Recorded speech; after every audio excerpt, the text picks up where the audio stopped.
Well, I will give some credit to Paul Craig Roberts' news article. I guess it's entitled, It's Official, America is a Police State. That was the title of his article. Now, granted, we're very much headed in that direction. I certainly believe that. We're not quite there yet, but definitely headed in that direction. I'm saying this without fear-mongering. I'm just saying it because the police state is largely supported by most Americans today. This includes many segments of our society, including the Tea Party folks, who on the one hand despise a strong federal government, but on the other hand support the war against terror, when the war against terror is actually a pretty big subject and also an oxymoron. You know, if peace activists or anti-war activists are now being labeled as potential suspects,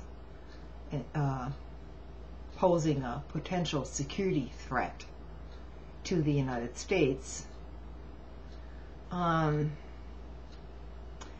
perhaps anybody that disagrees with government policy will be on that list pretty soon.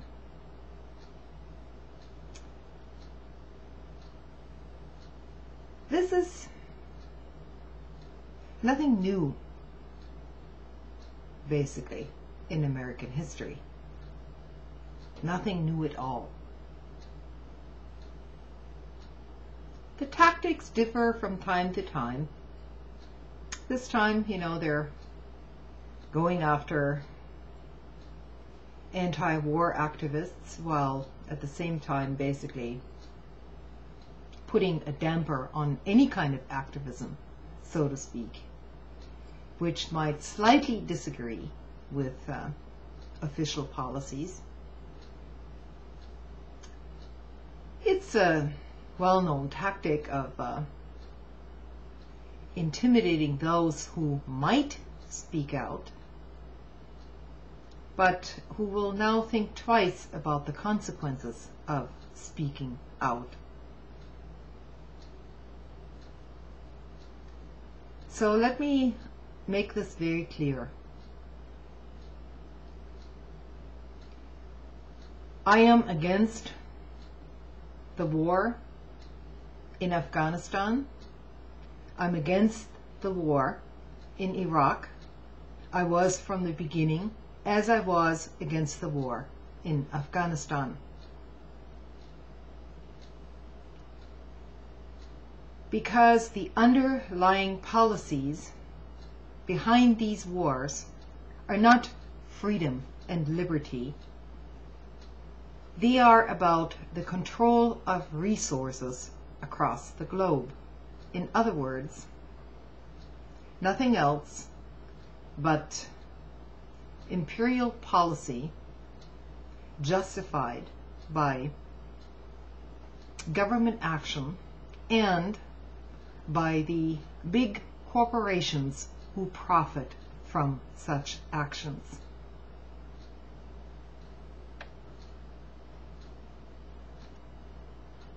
There are many people across the globe who are basically laughing at us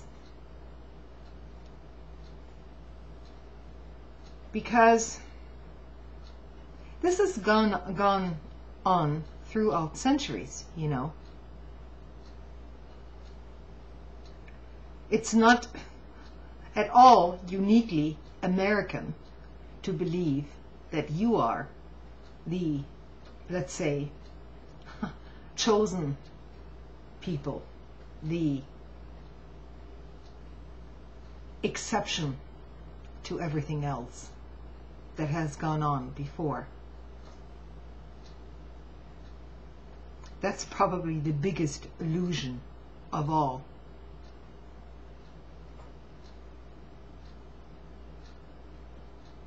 What is sure to come is a great big adjustment to our living standards. Because basically, we've been stealing the resources of other countries for quite a long time. And that policy, of course, is continuing via these wars until the deficit becomes too great, and then another empire, like China, let's say, puts a little damper on it and says, you know what, it's our turn now.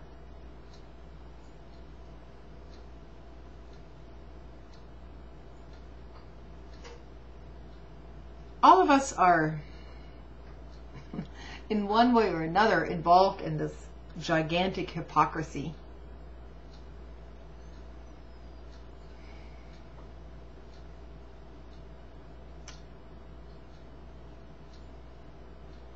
I think the entire experiment of democracy and republics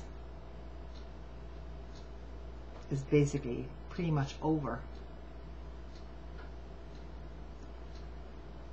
It's not about democracies or republics, it's about social Darwinism as exemplified by corporate power today in this global economy. And unless we stop cooperating on some level, nothing will change in the near future.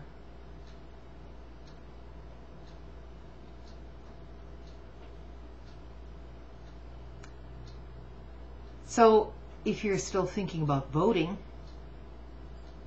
whatever that means,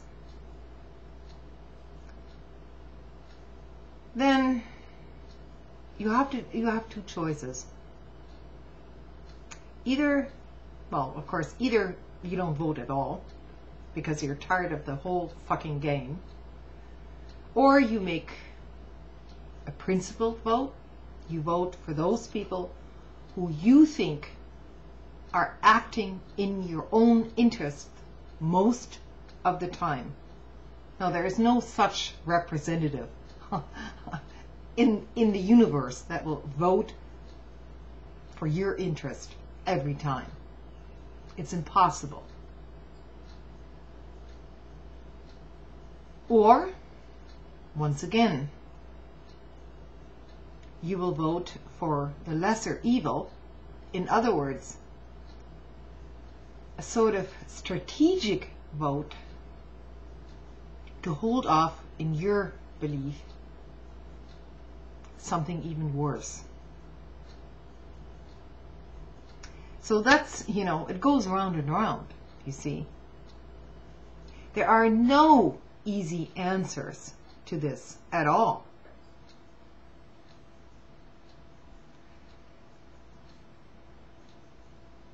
I will vote for the person or persons who do represent my own interests and those of others.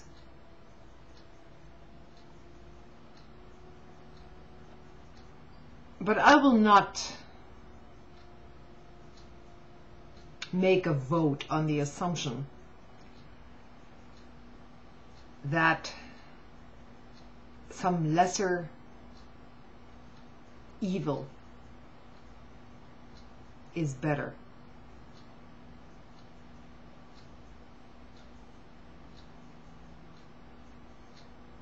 I'm pragmatic, but I will make a stand every once in a while. And no, I will not vote Republican.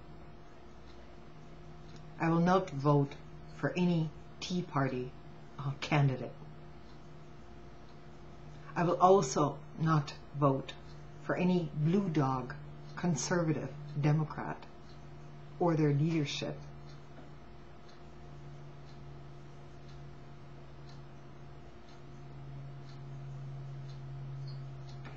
And hey, you know, if my vote doesn't count, or if it swings it into the direction of radicals,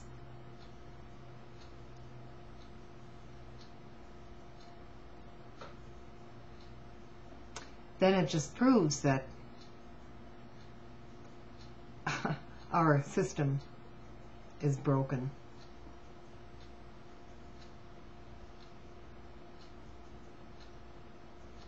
I can't, in good conscience, support imperialism of any kind, or an economic system which is based on, right now, based on robbery and on theft. Plain and simple.